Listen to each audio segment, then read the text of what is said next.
Hi good morning. ಯಾರೆಲ್ಲ ನನ್ನ ಚಾನಲ್ನ ಸಬ್ಸ್ಕ್ರೈಬ್ ಮಾಡದೆ ನೋಡ್ತಾ ಇದ್ದೀರಾ, ದಯವಿಟ್ಟು ಚಾನಲ್ನ ಸಬ್ಸ್ಕ್ರೈಬ್ ಮಾಡಿಕೊಂಡು ವಿಡಿಯೋನ ಪೂರ್ತಿಯಾಗಿ ನೋಡಿ. ಆಸೆ ಧಾರಾವಾಹಿಯ ಇವತ್ತಿನ ಸಂಚಿಕೆಯಲ್ಲಿ ಏನಾಗುತ್ತೆ ಅಂತ ನೋಡೋಣ ಬನ್ನಿ. ಶಾಂತಿ ಸೂರ್ಯಂಗೆ ಬಾಯಿಗೆ ಬಂದಂಗೆ ಬೈತಾ ಇರ್ತಾಳೆ. ಅದಕ್ಕೆ ರಂಗನಾಥ್ ಇದ್ದರು ಅಲ್ಲಿ ಏನಾಯಿತು ಅಂತ ನಿನಗೆ ಗೊತ್ತಿಲ್ವೇನೆ, ನೀನು ನೋಡಲಿಲ್ವೇನೆ ಅಂತ ಕೇಳ್ತಾನೆ. ಮನೋಜ್ ಇದನು ಅಪ್ಪ ಅವ್ರ ಅಪರಾಧ ಹೊರಿಸಿದ್ದು ನೀನೇ ಕಳ್ಳಿ ಅಂತ ಈ ಹುಡುಗಿಗೇನು ಹೇಳಲಿಲ್ಲ ಅಂತ ಅಂತಾನೆ. ರಂಗನಾಥ್ ಇದ್ದರು ನೀನೇ ಕಳ್ಳಿ ಅನ್ನಂಗೆ ಕಣ ಹೇಳಿದ್ದು ಅಂತ ಅಂತಾನೆ. ರೋಹಿಣಿ ಅದಕ್ಕೆ ವಯಸ್ಸಾದವರು ಅಂತಲೂ ನೋಡಿದೆ ಹೊಡಿತಾರ ಮಾವ ಅಂತ ರೋಹಿಣಿ ಹೇಳ್ತಾಳೆ. ಅದಕ್ಕೆ ರಂಗನಾಥ್ ಇದ್ದರು ವಯಸ್ಸಾದವ್ರು ಮಾಡೋ ಕೆಲಸ ಅವ್ನು ಮಾಡಿದ್ನೇನಮ್ಮ ಅಂತ ಅಂತಾನೆ. ಶಾಂತಿದ್ದಳು ಅಬ್ಬಬ್ಬಬ್ಬ ಮಗ ಅಂಗಿ ಅಂತ ಮೂಲಂಗಿ ಕೊಟ್ಟರು ಬೀರೂನಲ್ಲಿಡೋ ಮನುಷ್ಯ ನೀವು ಅಂತ ಅಂತಾಳೆ. ರೀ ಮರ್ಯಾದೆ ಅನ್ನೋದು ಮನೆ ದೇವ್ರ ಮನೆ ಇದ್ದಂಗೆ, ಆ ದೇವ್ರ ಮನೆನೇ ಸುಟ್ಟು ಬೂದಿ ಮಾಡಿದ್ದಾನೆ ನಿಮ್ಮ ಮಗ ಅಂತ ಶಾಂತಿ ಹೇಳ್ತಾಳೆ. ನೀವು ಆ ಬಿದ್ದಿರೋ ಬೂದಿನ ಹಣೆಗಿಟ್ಕೊಂಡು ವಿಭೂತಿ ಪ್ರಸಾದ ಅಂತಿದ್ದೀರಾ. ಒಳ್ಳೆನು ಒಳ್ಳೆ ಹಾಲು ಕುಡ್ದವನು ಒಳ್ಳೆತನದಲ್ಲೇ ಇರೋನು ಒಳ್ಳೆಯವನಾಗೇ ಬದುಕೋನು ಅಂತ ಕೊಚ್ಕೊಂಡ್ರಲ್ಲ, ಈಗ ನೋಡಿದ್ರ ಅನ್ನ ಹಾಕಿದ ಕೈನ ಹೇಗೆ ಕಚ್ಚದ ಅಂತ ಶಾಂತಿ ಹೇಳಿದಾಗ ರಂಗನಾಥ್ ಇದ್ದರು ಥೂ ಮುಚ್ಚೆ ಬಾಯಿನ ಅಂತ. ಯಾರ ಅನ್ನ ಹಾಕದೆ ಮೂಸುಂಡಿ ಮೆರೆದು ರಾಕ್ಷಸರಿಗೆಲ್ಲ ಭಗವಂತನೇ ವರ ಕೊಟ್ಟಿದ್ದು, ಆ ಭಗವಂತನೇ ಅವ್ರನ್ನೆಲ್ಲ ಮಣ್ಣು ಮಾಡಿದ್ದು ಅಂತ ಹೇಳ್ತಾನೆ. ಅಂತ ರಾಕ್ಷಸನ ಕೈಲಿ ಯಾರೇ ಅನ್ನ ತಿಂದಿದ್ದು ರಾಕ್ಷಸಿ ಅಂತ ಶಾಂತಿ ಬೈದಾಗ, ಅಲ್ಲ ನೀವು ಸುಮ್ಮನೆ ನಾನು ಬೈಯಕ್ಕೆ ಬರಬೇಡಿ ಅಂತ ಶಾಂತಿ ಹೇಳ್ತಾಳೆ. ಯಾಕೆ ಅನ್ಬಾರ್ದು, ತಾಳಿ ಕಟ್ಟಿದ ಗಂಡನ ಎದುರುಗಡೆ ಹೆಂಡ್ತಿನ ಕಳ್ಳಿ ಅಂದರೆ ಯಾರೇ ಸುಮ್ಮನೆ ಇರ್ತಾರೆ ಅಂತ ಅಂದಾಗ ಶಾಂತಿ ಅಯ್ಯೋ ಅವಳು ಮಾಡಿದ್ದನ್ನೇ ತಾನೇ ಹೇಳಿದ್ದು ಅಂತ ಅಂತಾಳೆ.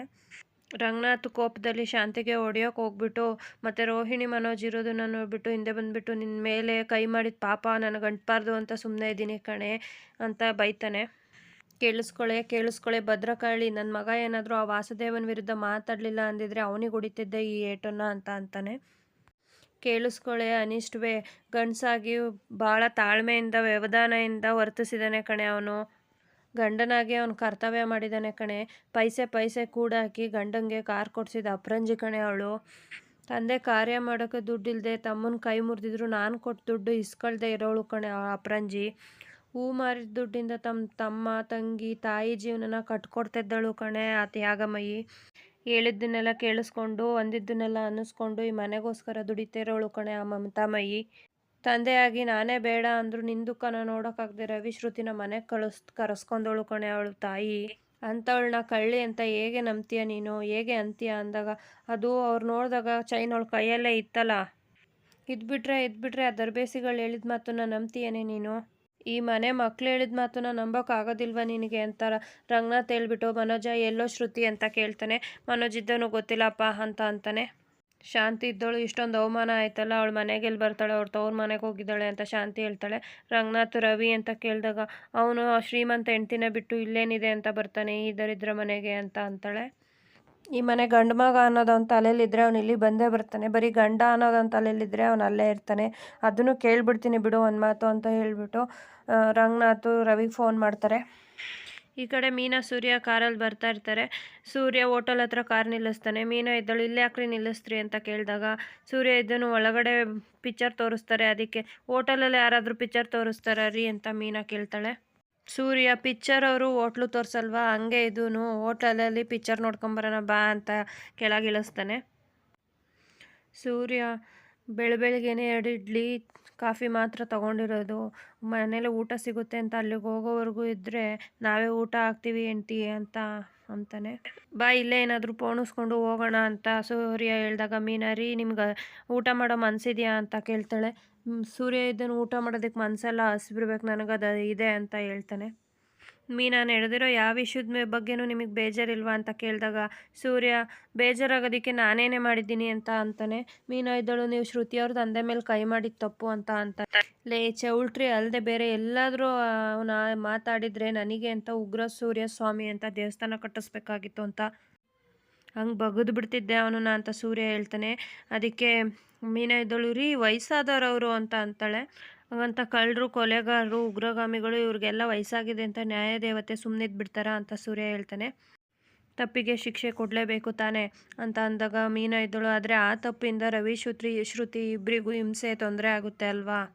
ಸೂರ್ಯ ಲೇ ಅವರಿಬ್ರು ಏನಾಯಿತು ಅಂತ ಕೇಳೋ ಮನಸ್ಥಿತಿಲಿ ಇಲ್ಲ ಕಣೆ ಅಂತ ಅಂತಾನೆ. ನಾನು ಹೋಗಿ ಅವರಿಬ್ಬರಿಗೂ ಅರ್ಥ ಮಾಡಿಸ್ಕೊಂಡು ಕೂತ್ಕೋಬೇಕಾಗಿತ್ತಾ. ಮೀನಾ ಆದರೂ ಮನುಷ್ಯರು ಸಹನೆನ ಕಳ್ಕೊಬಾರ್ದಾಗಿತ್ತು.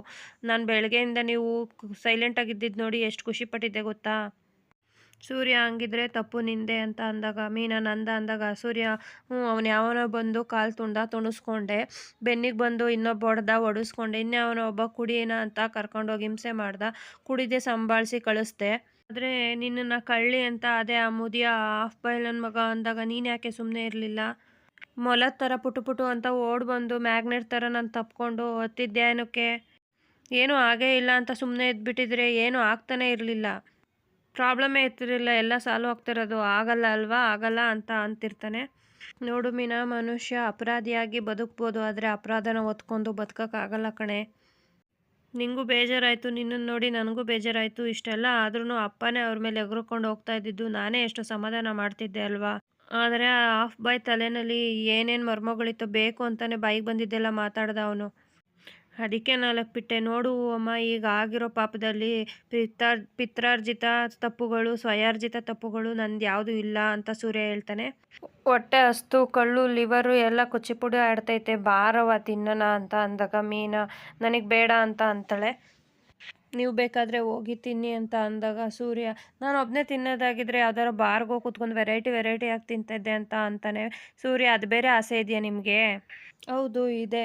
ಈಗ ನೀನು ಬಂದು ತಿಂದರೆ ಸರಿ, ಇಲ್ಲಾಂದರೆ ನಾನು ಮಂಜುನಾಥಗೋ ವೆಂಕಟೇಶ್ವರಗೋ ಹೋಗ್ಬಿಡ್ತೀನಿ ಅಂತ ಅಂತಾನೆ. ಅದಕ್ಕೆ ಸೂರ್ಯ ಎದ್ದಳು, ರೀ ಏನು ರೀ ತೀರ್ಥಯಾತ್ರೆ ಹೋಗೋರ ಥರ ಹೇಳ್ತಾ ಇದ್ದೀರಾ ಅಂತ ನಗ್ತಾ ಹೇಳ್ತಾಳೆ. ಸೂರ್ಯ ಇದ್ದನು, ಅದು ಒಂಥರ ತೀರ್ಥಯಾತ್ರೆನೇ ಕಣೆ, ಕಮ್ಮಿ ಆದರೆ ಯಾತ್ರೆ, ಜಾಸ್ತಿ ಆದರೆ ಜಾತ್ರೆ ಅಂತ ಅಂತಾನೆ. ಅದಕ್ಕೆ ಮೀನಾ ಇದ್ದಳು, ನೀವು ಕುಡಿತೀನಿ ಹೋಗ್ತೀನಿ ಬಾರಿಗೆ ಅನ್ನೋದಕ್ಕೋಸ್ಕರ ಮಾತ್ರ ಬರ್ತಾ ಇದ್ದೀನಿ ಅಂತ ಹೇಳ್ಬಿಟ್ಟು ಇಬ್ಬರು ಊಟ ಮಾಡೋದಕ್ಕೆ ಹೋಟೆಲ್ ಒಳಗಡೆ ಹೋಗ್ತಾರೆ.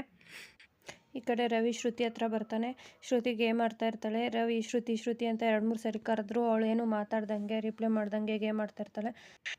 ಬಾ ಶ್ರುತಿ ಮನೆಗೆ ಹೋಗೋಣ ಅಂತ ಕರೆದಾಗ ಶ್ರುತಿ ನಾನು ಅವಮಾನ ಆಗಿರೋ ಮನೆಗೆ ಬರೋದಿಲ್ಲ, ಕೆಲವೊಂದನ್ನ ದೂರದಲ್ಲಿದ್ದೇ ಸರಿ ಮಾಡಬೇಕು, ಸರಿ ಹೋದ್ರೂ ಆ ಮನೆಗೆ ನಾನು ಬರೋದಿಲ್ಲ ಅಂತ ಮುಖ ಕೊಡ್ದಂಗೆ ಹೇಳ್ತಾಳೆ. ನಿನಗಿಷ್ಟ ಇದ್ರೆ ನೀನು ಹೋಗು, ನಾನು ಬರೋದಿಲ್ಲ ರವಿ ಅಂತ ಹೇಳ್ತಾಳೆ. ರವಿ ಬ್ಯಾಗ್ ತಂದು ಕೆಳಗಡೆ ಇಳಿದು ಬರಬೇಕಾದ್ರೆ ಶೀಲಾ ಇದ್ದಳು, ರವಿ ಎಲ್ಲಿ ಹೋಗ್ತಾ ಇದೆಯಾ ಅಂದಾಗ ನನಗೆ ಸ್ವಲ್ಪ ಕೆಲಸ ಇದೆ ನಾನು ಹೋಗ್ಬರ್ತೀನಿ ಅಂತ ಅಂದಾಗ, ಊಟ ಮಾಡ್ಕೊಂಡು ಹೋಗು ಅಂದಾಗ ನಂಗೆ ಹಸುವಿಲ್ಲ ಅಂತ ಅಂತಾನೆ. ಅದಕ್ಕೆ ಶೀಲಾ ಇದ್ದಳು, ಅಂಥ ರೌಡಿ ಅಣ್ಣ ಇರಬೇಕಾದ್ರೆ ಹೇಗೆ ತಾನೇ ಮನಸ್ಸು ಬರುತ್ತೆ ಊಟ ಮಾಡೋದಕ್ಕೆ ಅಂತ ಅಂದಾಗ, ಪ್ಲೀಸ್ ಅತ್ತೆ ನನಗೆ ಅದ್ರ ಬಗ್ಗೆ ಪೂರ್ತಿಯಾಗಿ ಗೊತ್ತಿಲ್ಲ, ಏನು ಮಾತಾಡಬೇಡಿ ಅಂತ ಅಂದಾಗ, ನಾನೇನು ಅನ್ನಲಿಲ್ಲಪ್ಪ, ಇಲ್ಲೇನು ಮಾಡ್ತಾಯಿದ್ದೆ ನಮ್ಮ ರೂಮಲ್ಲಿ ಅಂದಿದ್ದಕ್ಕೆ ಅವಳೆಲ್ಲೂ ಓಡಾಡಬಾರ್ದ ಅಂತ ನಿಮ್ಮ ಅಣ್ಣನೇ ಜಗಳ ಮಾಡ್ಕೊಂಬಂದಿದ್ದು ಅಂತ ವಾಸುದೇವ್ ಹೇಳ್ತಾನೆ. ರವಿ ಇದ್ದನು, ಹೌದು ಅದು ತಪ್ಪೇ ಅಂತ ಹೇಳ್ಬಿಟ್ಟು ಅಲ್ಲಿಂದ ಹೋಗ್ತಾನೆ.